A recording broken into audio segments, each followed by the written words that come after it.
besef vir die voorreg wat ons het en die mandaat en die roeping wat ons eintlik het om die koninkryk te vermenigvuldig, Here, die koninkryk te groei. Here, ek wil vir U dankie sê dat ons die saad kon bring vanoggend en dankie dat ons op die woord kan staan wat sê dat dit 'n opbrengs kan bring, 30, 60 en selfs 100voudig. Here, U weet die posisie waarin ons onsself bevind en dankie dat U in elkeen van ons storie betrokke is. Thank you, Lord, that you have climbed in our boat. Dankie dat U in ons boot ingeklim het en dat U die een is wat vir ons gaan wys, die nuwe maniere, die nuwe posisie en postuur van die hart wat ons moet dra vorentoe in Jesus naam. En die kerk sê, amen. Amen. So dit is vir my 'n fenominale voorreg om saam met julle vanoggend hierso te wees en 'n splinter nuwe reeks te begin. Splinternuut. Amen. Ons is excited want ons weet hierdie jaar is die jaar van bou. It is advance, arise and build. En pastoor Nadine het eintlik vir ons almal gesê ons gaan hierdie reeks hê maar in die heel begin van die jaar. Want toe sy gesê dit gaan nie net oor om 'n kerk te bou nie, maar dit gaan oor om 'n familie te bou. So hierdie reeks noem ons bou familie, maar God se manier. Want jy sien, maar baie van ons het 'n perspektief van familie en hoe dit moet lyk, maar die vraag is dit jou manier? Is dit jou dinge? Of is dit God se dinge? Amen. Maar ek wil eers begin deur om vir pastoor Andries en pastoor Nadine te eer, net vir die voorreg om hier so saam met julle te kan wees vanoggend. Hierdie is glad nie 'n ligte oomblik nie. Glad nie 'n ligte oomblik vir my nie. Glad nie 'n ligte oomblik vir my vrou nie. Dit is altyd 'n voorreg om die woord van die Here te kan bring en dit is altyd 'n voorreg om dit te kan doen hierso in Witbank. Amen. Te kan doen in Witbank eerste diens Afrikaans. Baie excited. Baie excited. So pastoor Andries is eintlik vanoggend besig om te bedien in Delmas. Hy help daar met groepe en die groei van groepe. So ons is opgewonde vir dit. Ons is opgewonde vir wat die Here kom doen in die lewe van kerk.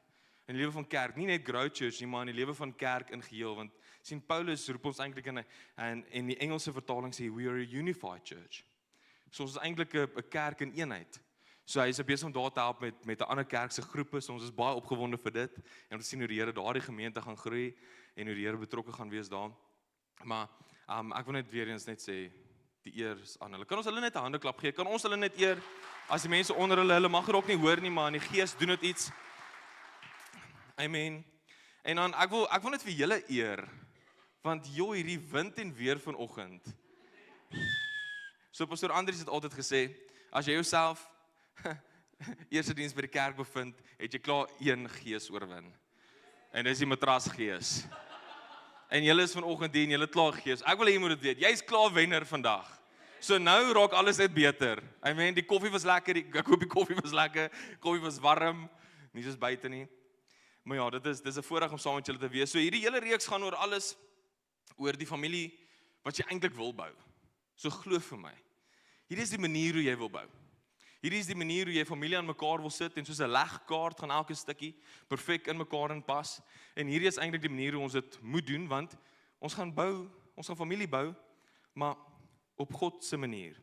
Maar voor dit wil ek julle eers uitnooi om na die skerms te kyk. Daar's 'n kode vir julle wat julle kan scan. So hierdie is iets nuuts wat ons nou doen. So al die notas, alles wat op die skerms gaan wees, is op daardie kode. So julle is meer as welkom om dit nou te scan en gedurende die diens te volg soos ons aangaan. So dit maak net 'n bietjie makliker. 'n Paar mense het vir my gesê toe ek die idee met hulle gedeel het, toe sê hulle, jy gaan die mense lui maak. Toe sê ek, die mense wou 'n Engelse Bybel gehad het, toe kry hulle een. Toe wou hulle Afrikaans een hê, toe kry hulle een. Dan maak ons dit net bietjie makliker gedurende die diens om te volg. Ek weet baie van die skrifte kan bietjie vinnig gaan, baie van die punte kan vinnig gaan en ons wil eintlik nie hê mense moet uitmis nie. So daarso kan julle daar volg. Ek wil begin deur om te gesels oor die term familie. So familie is 'n verwante term vir mense wat saam met jou in huishouding leef waar jy deel vorm van 'n familie, van 'n gesin. En as Christene wil ek julle hier's baie goeie nuus vir julle. As Christene vorm julle nou deel van God se familie.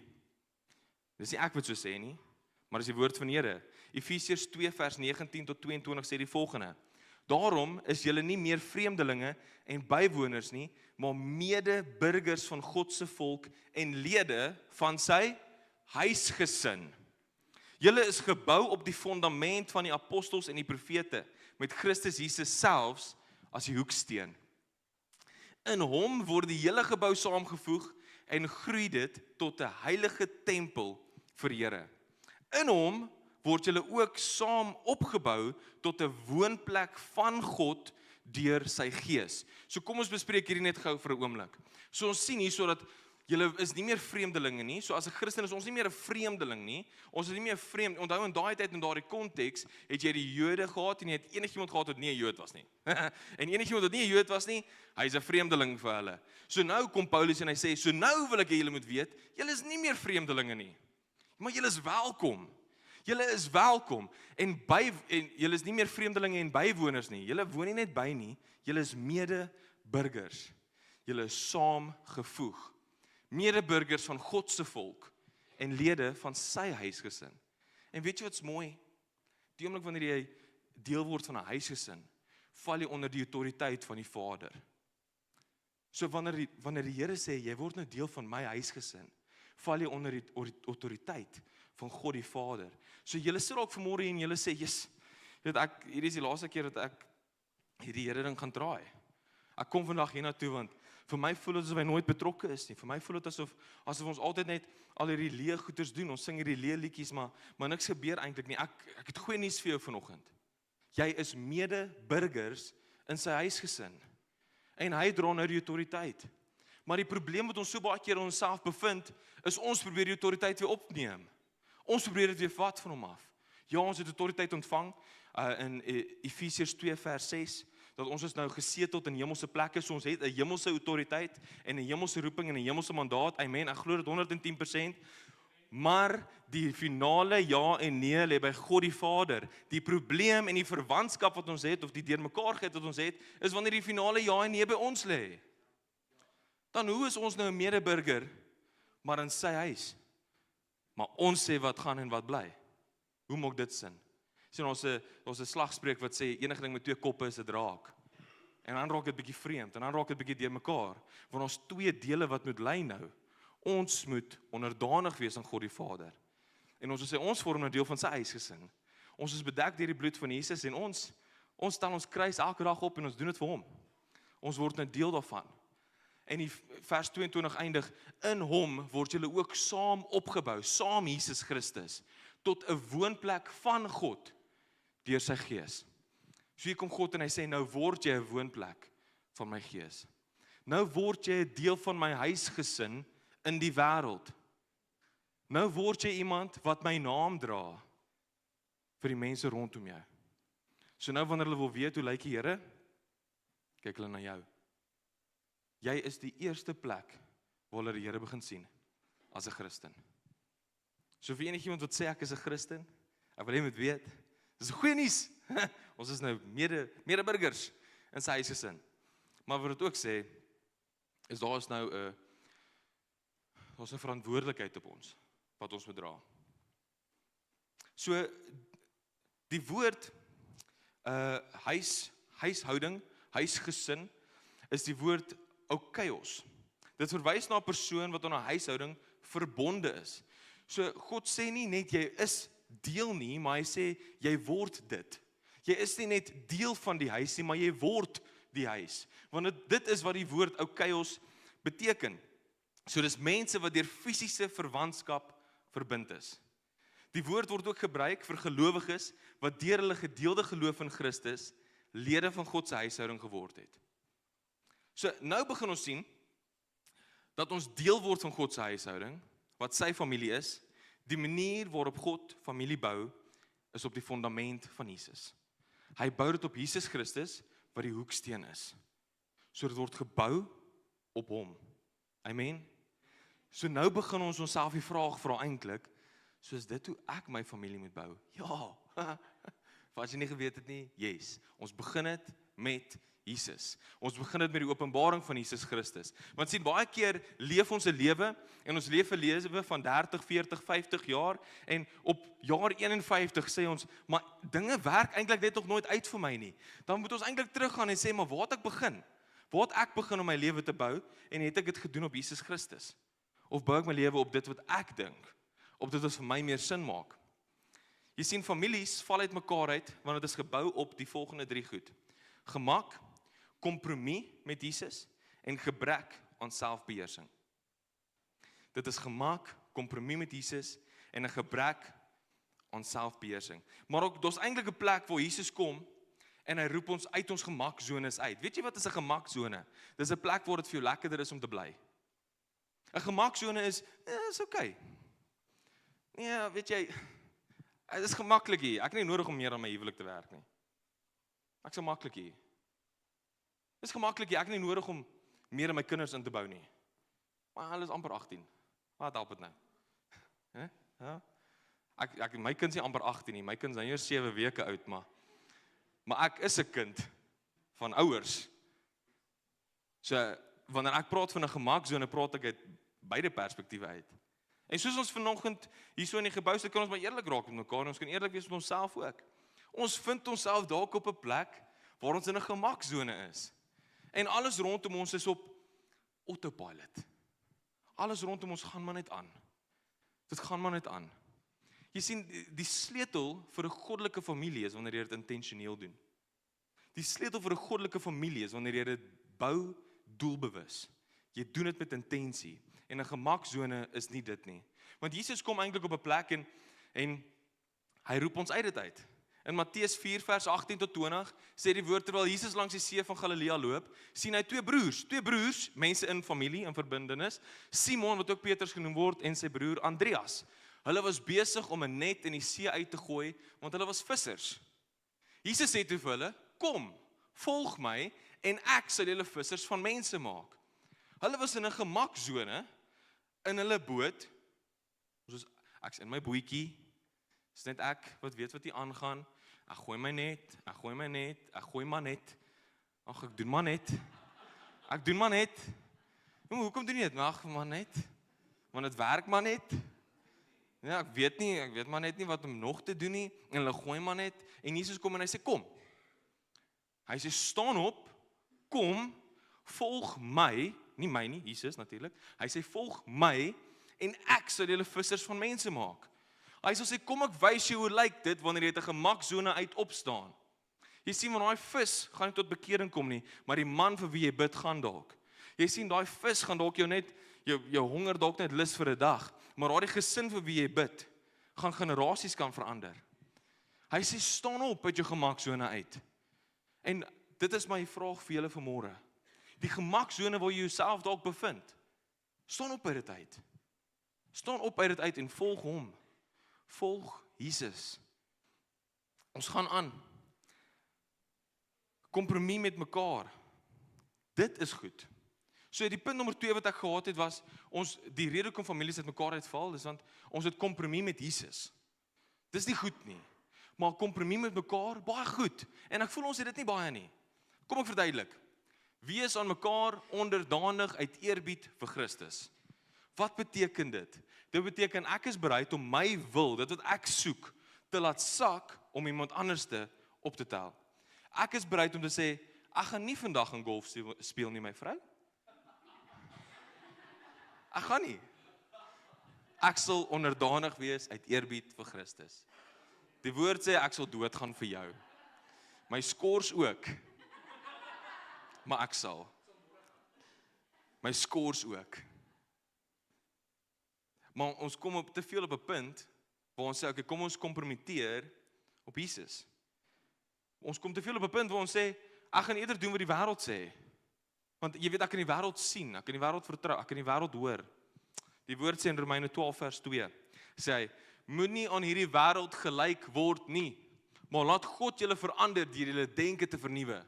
Dan sal julle kan onderskei wat God se wil is, wat goed en aanneemlik en volmaak is. In Jakobus 4 vers 4 gaan aan en hy sê, ontroue mense, besef julle nie dat vriendskap met die wêreld vyandskap teen God is nie, teen God beteken nie.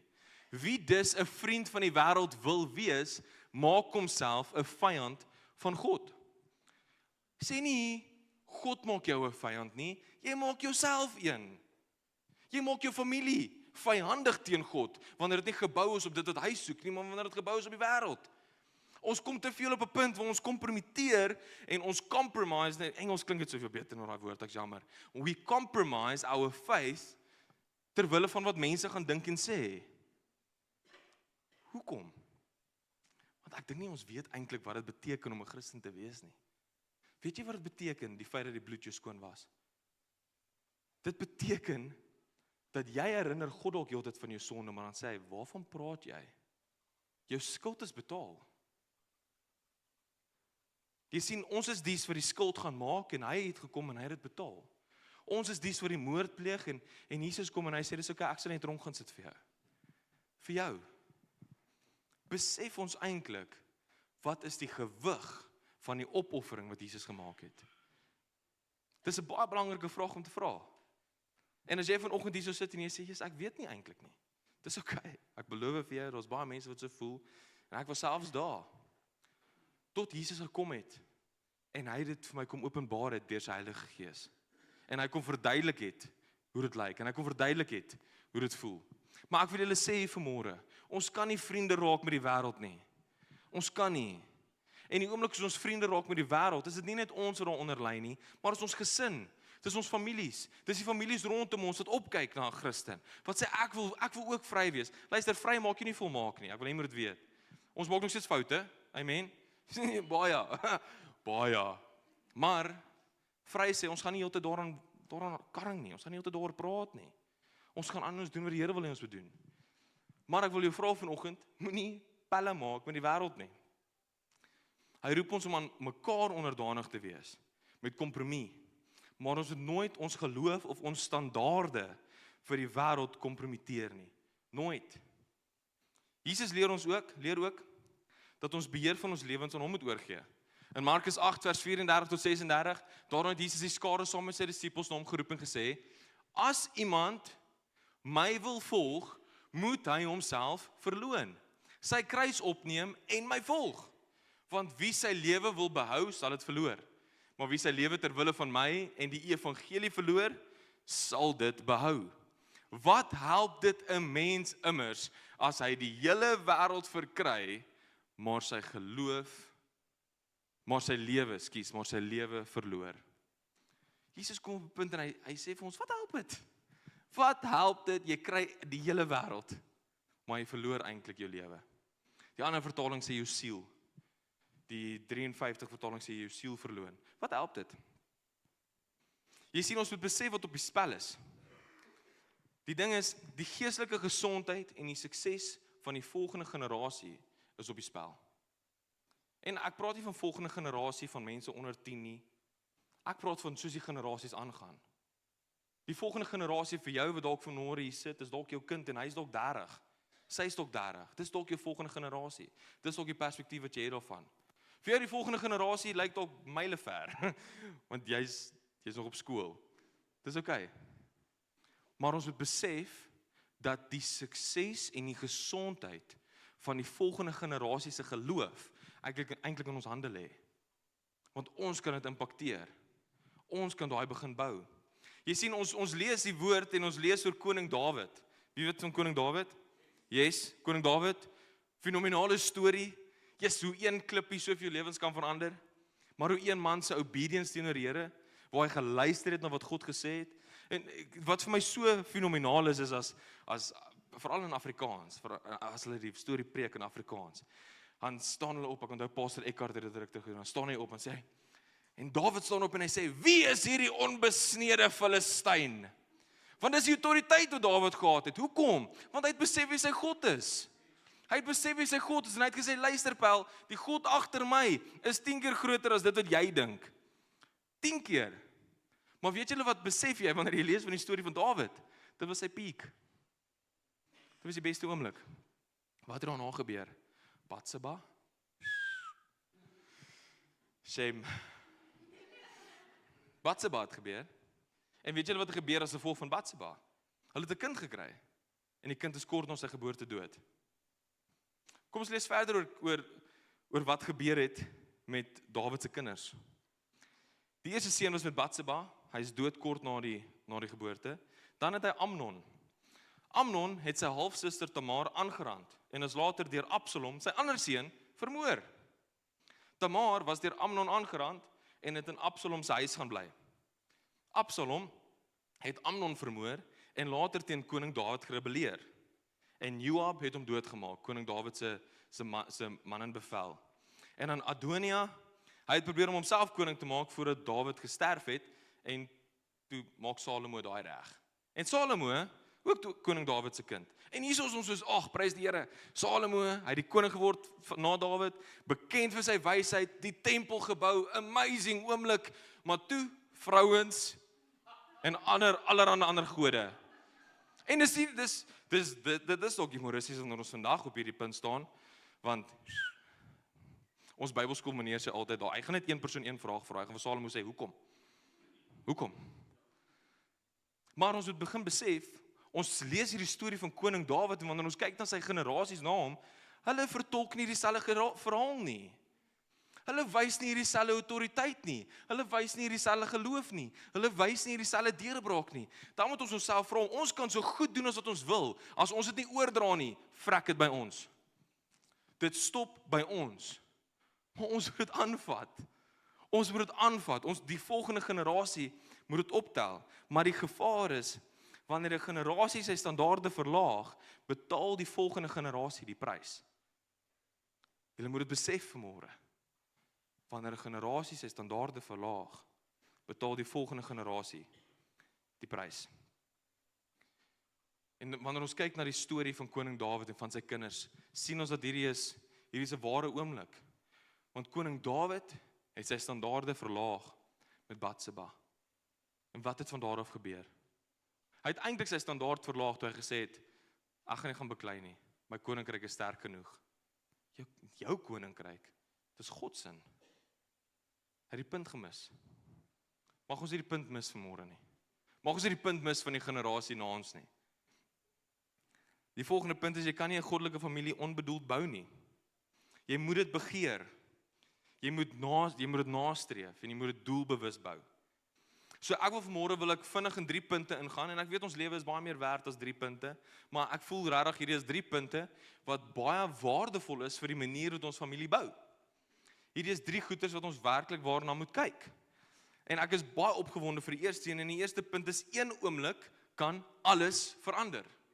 1 oomblik kan alles verander. Sê vir jou buurman of jou buurvrou, 1 oomblik kan alles verander.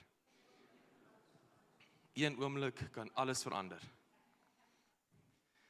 So as jy jou Bybel hier so het, wil ek jy moet graag my oopmaak in Handelinge 16. So Handelinge 16 lees ons 'n storie, 'n baie beroemde storie van Paulus en Silas. En wat gebeur het net agtergrond, Paulus en Silas het in die dorp aangekom en daar was 'n vrou wat demoonbesete was en sy het hulle heeltyd gevolg. Sy sê, die hele tyd, ek beloof.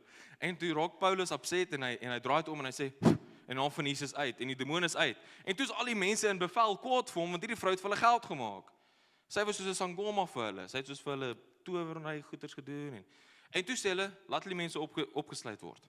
Laat hulle mense toegesluit word. En Paulus en Silas word in die tronk gegooi en hier is nou waar ons lees.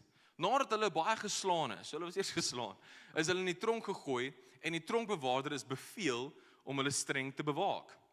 Nadat hy hierdie bevel ontvang het, het hy hulle in die binneste sel toegesluit en hulle voete in blokke vasgemaak. Omstreeks middernag het Paulus en Silas gebid en lofliedere tot God gesing en die ander gevangenes het na hulle geluister. So ek wil net eers voor ons aangaan, wil ek net sê, hierdie storie wat ek hierso vir julle wil lees, gaan nie eintlik oor Paulus en Silas nie, maar het gaan oor die tronkbewaarder. Nou sê jy dalk, wat? Die tronkbewaarder? Kom ons lees verder. Die woord sê verder in vers 26, skielik was daar 'n geweldige aardbewing sodat die fondamente van die tronk geskud het.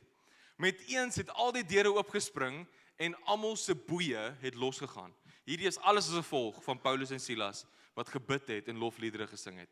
Alles. Toe bring God die deurbraak daar. Toe die tronkbewaarder wakker word. Wag. Kom ons gaan gou een terug. So ons lees nou toe die tronkbewaarder wakker word. Maar hierso sê die tronkbewaarder is beveel om hulle streng te bewaak. En dan lees ons toe die tronkbewaarder wakker word en die tronke se deure sien oopstaan, het hy sy swaard getrek en wou homself doodmaak omdat hy gedink het die gevangenes het ontsnap. Maar Paulus het hard uitgeroep: "Moenie jouself kwaad aandoen nie, want ons is almal hier." So kom ons net voor ons 'n bietjie aangaan. Kom ons praat net gou hieroor. So ons sien in 'n oomblik is hierdie man, hierdie tronkbewaarder, hy het 'n bevel gekry, hy het gesê doen die volgende en hy het gesê ek's gemakliker om hulle toe te sluit en net in die hoekie te sit. En hy het daar in die slaap geraak. Ek kan dit eintlik sien. Dit sal nou lekker wees. En hy raak net so in die slaap in die hoekie. En alles gebeur hierdie mooi oomblik waaroor ons net gelees het, die lofliedere kom en die deurbraak kom en die boeie gaan los en die deure spring oop en toe word hy wakker. Nou alles. Hy sien die deure is oop en hy sê ek kan nie meer nie. Ek kan nie meer aanhou nie. Ek kan nie meer aanhou om deur al hierdie goeters te gaan nie. Ek kan nie meer aanhou om heeltyd te misluk nie en kom ek haal my swaard uit en kom ek eindig dit net hier. En Paulus skree en hy sê vir hom moenie jouself enigiets aandoen nie, broer. Moenie. Ons is almal nog hier. Vers 29, 'n dadelike verandering in die tempo. Die tronkbewaarder het verlig geroep, ingestorm en bewend voor Paulus en Silas neergeval. Toe bring hy hulle uit en vra, Here, wat moet ek doen om gered te word? Wat 'n oomblik. Wat 'n oomblik. Maar hierdie oomblik weergalm eintlik Handelinge 2. So Handelinge 2 lees ons van waar die kerk begin is. En die kerk is begin deur die Heilige Gees. En die Heilige Gees is die een wat openbaring bring en vuur bring. En jy kom doop in die vuur. En Handelinge 2, jy kan 'n nota maak van hierdie, dis nie op die skerms nie. Handelinge 2 vers 36 sê, laat die hele Israel dan met sekerheid weet, God het hierdie Jesus, wat julle gekruisig het, Here en Christus gemaak. Toe die mense dit hoor, is hulle diep in die hart getref en vra vir Petrus en die ander apostels, broers, wat moet ons doen?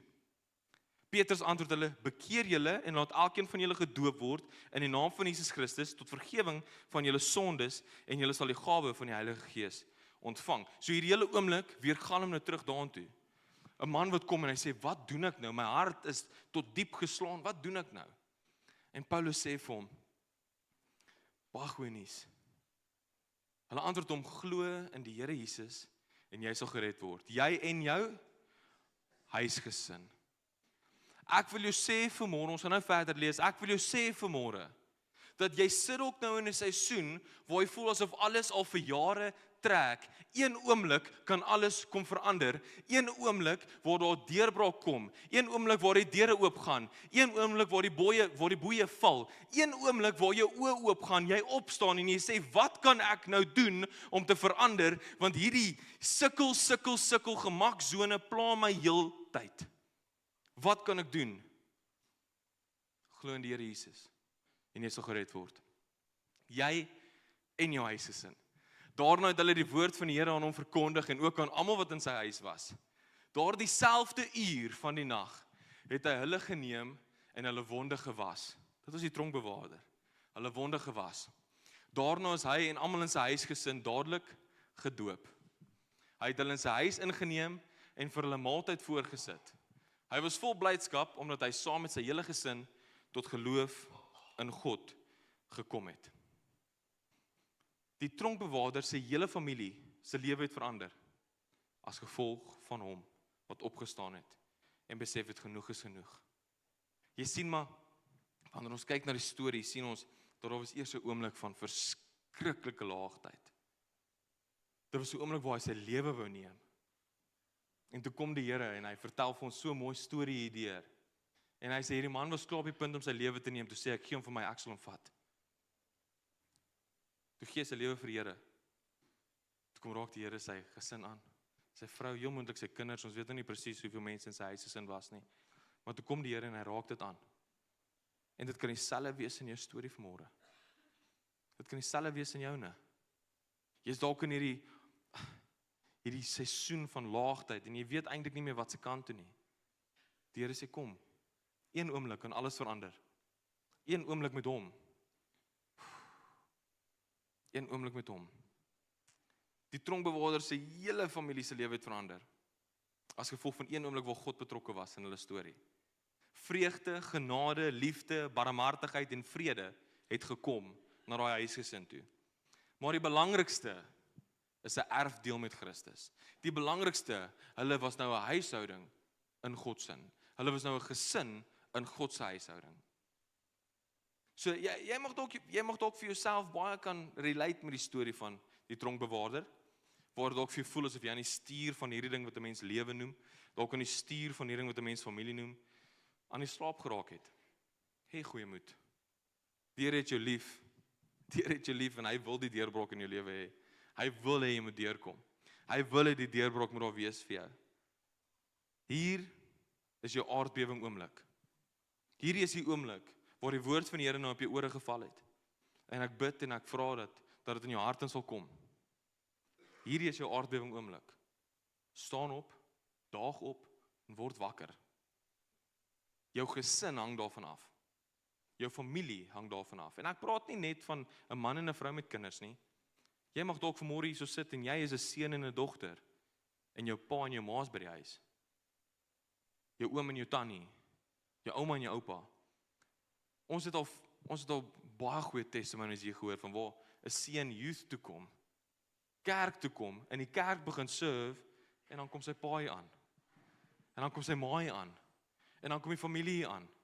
En dan vat hulle 3 rye. Prys die Here.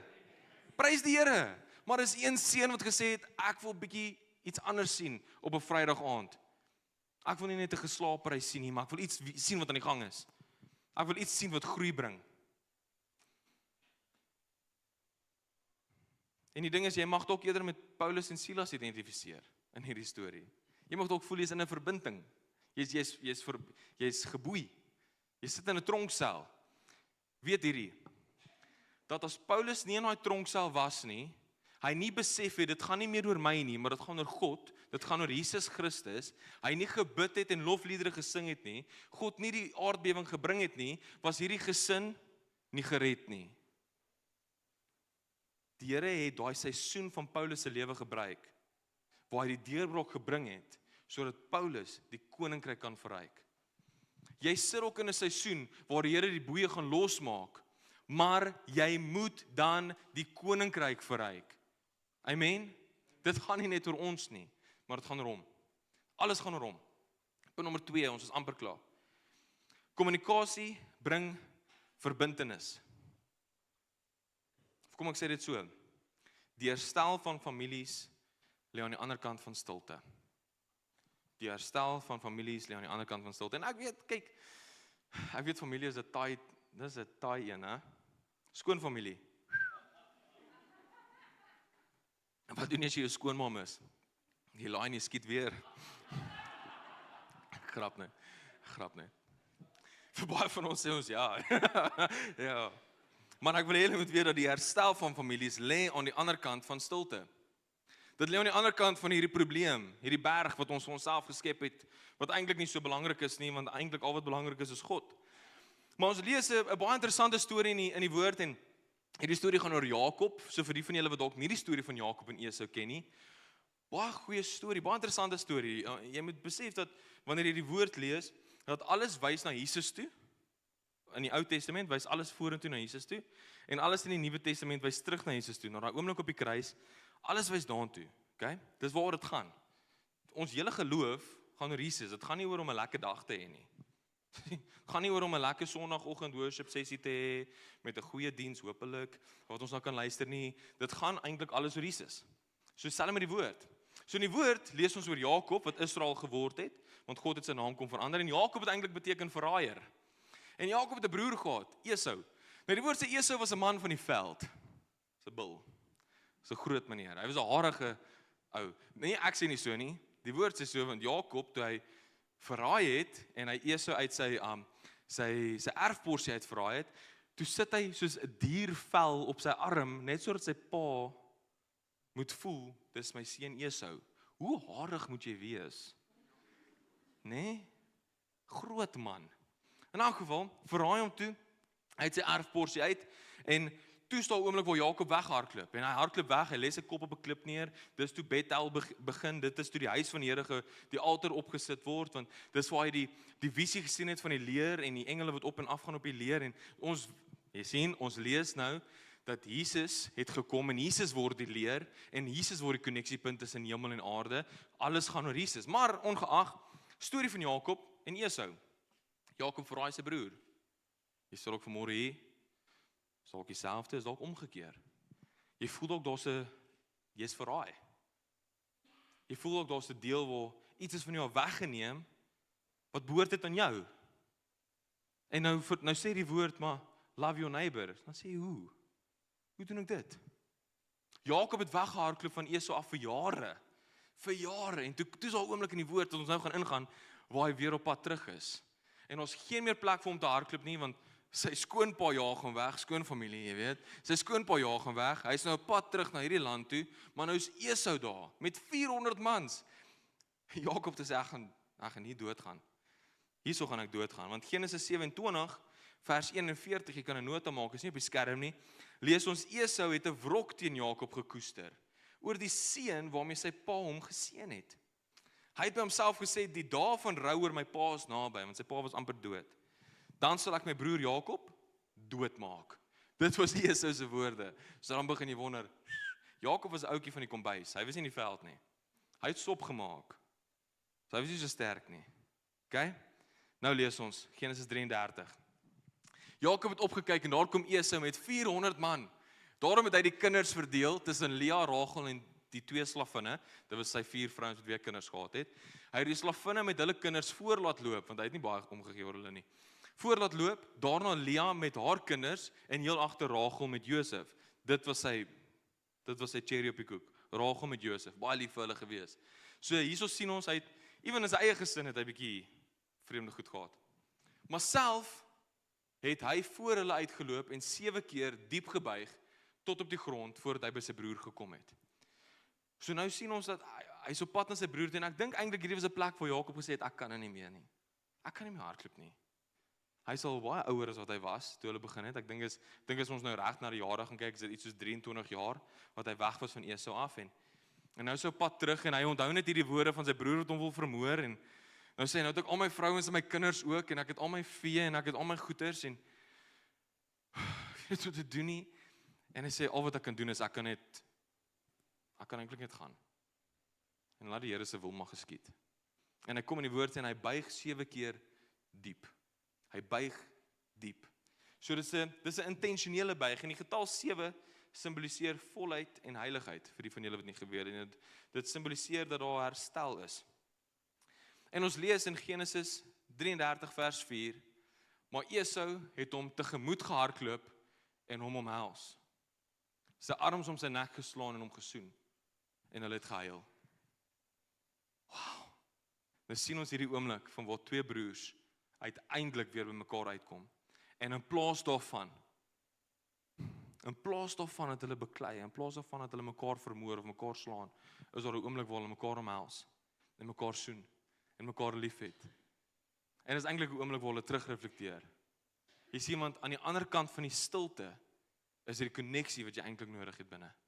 Aan die ander kant van die stilte in jou gesin, in jou familie, is dit eintlik die koneksiepunt wat jy nodig het om God weer daar te laat inkom, daar te laat betrokke raak. Ons sit vanoggend hier en ons almal het ons eie stories van ons eie families, van ons eie huishoudings, maar ek wil hê jy moet weet aan die ander kant van die stilte wat jy dalk mag hê, lê die deurbraak wat jy nog altyd voorbid. Ons moet opstaan en ons moet gaan en jy weet hierdie deel van die woord vergelyk eintlik terug na Lukas 15 toe, wel vorentoe na Lukas 15 toe. Julle kan net 'n nota maak Lukas 15 vers 20. Dis die gelykenis van die verlore seun. Hy het toe opgestaan en na sy pa toe gegaan, terwyl hy nog ver was, het sy pa hom gesien en hom innig jammer gekry. Hy het na hom toe gehardloop, hom omhels en hom gesoen. So nou sien ons en ons lees nou hierdie deel van die woord en ons sien wat gebeur wanneer daar uiteindelik 'n ding is waar my trots gaan ek laat sak en ek gaan teruggaan. Ek gaan teruggaan sodat ek kan ontslaa raak van die stilte en ons sien daar kom herstelling. Daar kom herstelling in 'n gesin, in 'n familie tussen Jakob en Esau. En die gelykenis van die verlore seun, daar kom herstelling in 'n huishouding tussen pa en seun. Okay, daar kom herstelling en ek wil hê jy moet vanoggend weet, jy voel dalk vanoggend meer soos die verlore seun. Jy voel dalk vanoggend meer soos ek en my familie, ons is eintlik alright. Maar ja, ek in hierdie kerk ding, dis vir my moeilike een.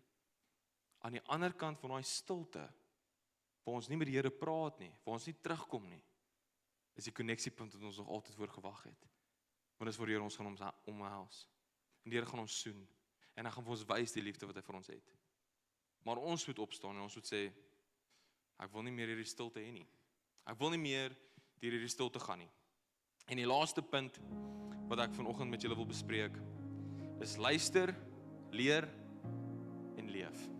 Luister, leer en leef. Ek wil hê julle moet weet dat gehoorsaamheid aan God, om te luister na wat God sê, sal, nie kan nie, dit sal jou familie red en bou. Dit sal. So, ek wil vanoggend praat oor 'n baie interessante karakter met hierdie punt, en dis Noag. Almal ken die storie van Noag. Die mal man wat 'n skip gebou het, 'n ark gebou het, toe dit nog nooit gereën het nie. Wat? En almal rondom hom gesê, wat doen jy? Dis 'n vreemde oomblik. Dit het nog nooit gereën nie. Die woord sê daar het nog nooit gereën. Daar was nog nooit reën op aarde gewees nie.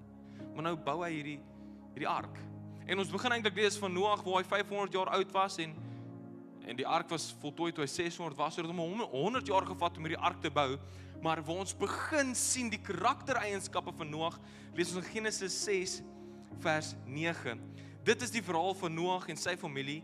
Noag was 'n regverdige man, onberispelik onder die mense van sy tyd. Hy het 'n noue verhouding met God geleef. So ons sien die karaktereienskap van Noag. Hy was in 'n noue verhouding met God. Dit beteken wanneer God praat, luister hy. Wanneer God sê, doen hy. Wanneer God vra, antwoord hy. Hy was in 'n noue verhouding met God. Ons lees in Genesis 6 vers 18. Maar ek sal my verbond met jou sluit. Jy moet in die ark ingaan. Jy, jou seuns, jou vrou en jou seuns se vroue saam met jou. Ek wil hê julle moet iets gou besef van hierdie storie. God het met Noag gepraat vir sy gesin, vir sy familie. God het met Noag gepraat en Noag het begin om 'n ark te bou, nie in die garage nie. Noag het nie begin om 'n ark te bou in sy kantoor nie. Noag het nie begin om 'n ark te bou in 'n ander dorp nie. Noag het begin om 'n ark te bou saam met sy familie. Jy sien die hele sleutel van hierdie hele reeks, as ons gaan begin leer en ons gaan begin verstaan, dat as ons familie alleen probeer bou, gaan ons dit nooit reg kry nie. Ons moet dit saam doen. En ek voel persoonlik as 'n seun wat vanmôre hier staan, daar's te veel ouers wat kom en sê, ek sal dit alleen doen, want ek wil nie hulle moet bekommerd wees daaroor nie. Dis nie hoe dit werk nie.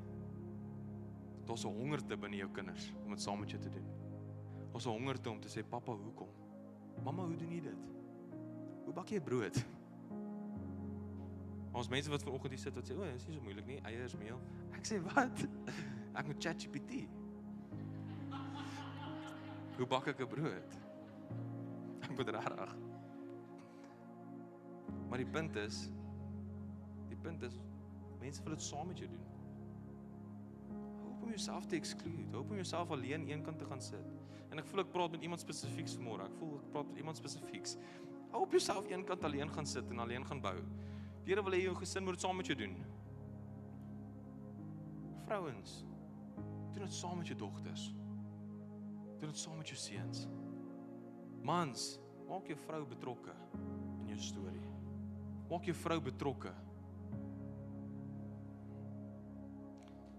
Genesis 6 vers 22 lees ons, Noag het alles gedoen presies soos God hom beveel het. So ons sien hier, so hy is 'n man wat geluister het. Jy moet luister. Leer jou kinders. In Genesis 9 vers 1, God het Noag en sy seuns geseën en vir hulle gesê, hierdie was na die vloed, wees vrugbaar, vermeerder en vul die aarde. Ons moet luister na die woord van God. Ons moet die nageslag leer en dan moet ons begin leef. Ons is nie meer verbind in hierdie die Here het ons kom vrymaak. Jesus het ons kom vrymaak. Ons is vry van sonde en dood. Dis nie wat ek sê nie, dis wat die woord sê. Leef ons vry. Lyk ons vry. Ek wil vanoggend met die laaste punt vir julle sê, bou doelbewus jou familie. Bou God se familie en bou sy huishouding. Ek wil almal vra om op te staan asseblief. Ons gaan die laaste deel van die boodskap in. En jy weet 'n interessante deel wanneer jy altyd 'n boodskap bring en wanneer dit altyd te doen het met die Here en vir die van ons wat dalk vanmôre hier so sit en jy is 'n grow group leader, kan jy dalk relate. Baie keer wanneer jy iets wil deel op die Woensdag of die Donderdag aand of wanneer ook al aand die growgroeps dalk is, dan gaan jy deur iets voor die tyd. En dan baie keer na die tyd dan hoor jy testimonies van mense met wie dit gedeel het en dan hulle deur iets gegaan na die tyd. Vanoggend is daar 'n rede hoekom ek die PDF gegee het met 'n QR code, want die kans is dalk daar dat jy deur iets gaan na die tyd. Hou vas aan dit. Hou vas in die skrifte, hou vas in die woord van God. Want ek beloof jou, hy wil jou familie bou. Hy wil jou gesin bou. Hy wil homself binne in julle inbou.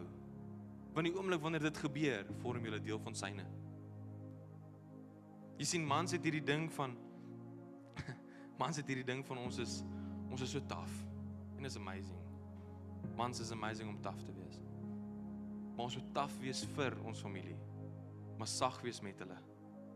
Ons is 'n leeu vir hulle, maar 'n lam saam met hulle. Dis wat 'n man moet wees. Vrouens is die comforters. Hulle is dies wat die sagtheid bring in die huwelik in. Hulle is dies wat die sagtheid bring in die verhouding in. En jy weet, vrouens is baie meer emosioneel aan mekaar gesit as mans. Hoekom? Want mans kort dit. Ons verstaan nie om emosioneel te wees reg nie, man. Mans kort dit. En die kinders, kyk nou hoe mamma en pappa dit doen. Maar mamma en pappa moet kyk nou hoe God die Vader dit doen. En hoe die Heilige Gees werk. Ek het laas weekie voorreg gehad om te bedien in Middelburg. Fenominale oomblik. Doen die altar call na die tyd soos wat ons nou gaan doen. Want ek voel daar's 'n paar van julle met wie die Here praat vanoggend. En hy sê, hey, ek wil kom bou nou. Die seisoen om te bou in jou lewe het nou gekom. Maar laas ek doen 'n altar call en 'n man steek sy hand op en na die tyd kom hy vorentoe. En ek bid vir hom, ken hom van geen kant af nie, begin vir hom bid. En gewoonlik sê hulle as jy vir iemand bedien, maak nie jou oë toe nie. Maar die Here sê vir my, maak toe jou oë. Bid nou intentioneel vir die man en ons begin bid en ek voel iets is anders. En ek kyk en ek sien hier staan sy seentjie langs hom. En ek sê prys die Here en ek begin vir hulle altoe bid. En ek sien hier sy dogter. En ewe skielik toe kom sy vrou. En in een oomblik het een man se offergawe, het een man se feit dat hy sy lewe neerlê, sy gesin nader gebring. Dis 'n oomblik wat sy seun aan kan vashou, wat sy dogter aan kan vashou vir die res van hulle lewe. Dis daai tipe oomblik. So ek wil vanoggend vir ons bid, met elke oog toe en met elke hoof gebuig. Here, ons bid vanoggend. En ek wil eers begin deur om U dankie te sê vir wie U is in ons lewens. U is die naam bo elke naam, die koning van konings en die Here van Here. Vanoggend tel ons U naam op. En ek verklaar dat U naam die mees waardevolste een in hierdie plek is. Heilig, heilig, heilig is God almagtig. Here, U weet wat in elkeen van ons stories aangaan vanmôre en U weet met wie U afspraak het. Ons van julle wat vanoggend vanaf julle in hierdie kerk ingestap het, klop jou hart uit jou bors uit. Die Here roep jou al 'n hele ruk. Die Here roep jou al terug. Hy roep jou gesin. Hy roep jou ma, jou pa. Hy roep jou. Hy roep jou vrou, jou man. Hy roep jou kinders. Hy roep julle.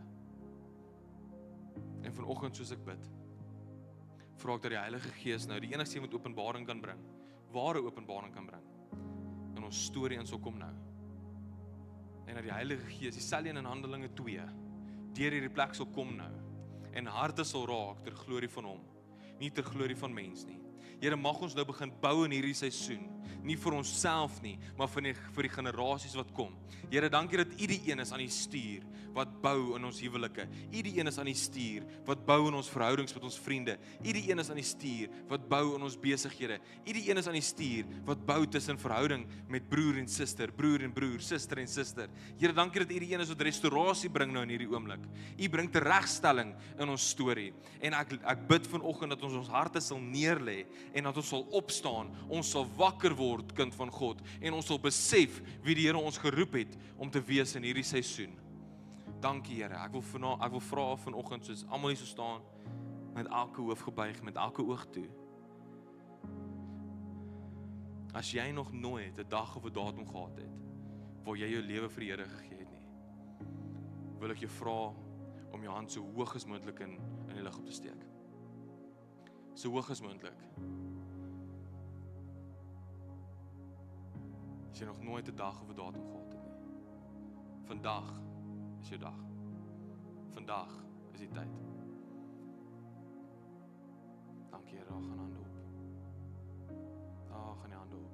Prys die Here. Dankie Here.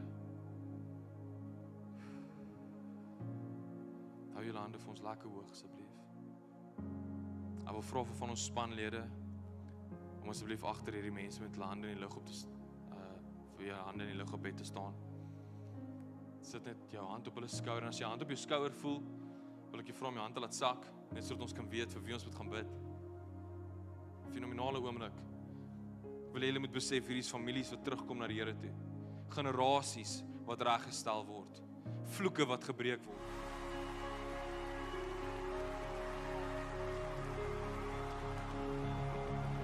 Baie dankie dat jy saam met ons gekyk het. As hierdie boodskap met jou hart gepraat het, ons gaan jou vra om te like en te share. Share met iemand wat naby in jou hart is, ver van God af is, en ons glo in ons hele harte dat God hom kan bereik, daar waar hy is. Dan is daar enige gebedsversoeke is, of jy wil dalk reageer op hierdie boodskap, die besonderhede sal op die skerm verskyn. Ons is lief vir julle, bless julle.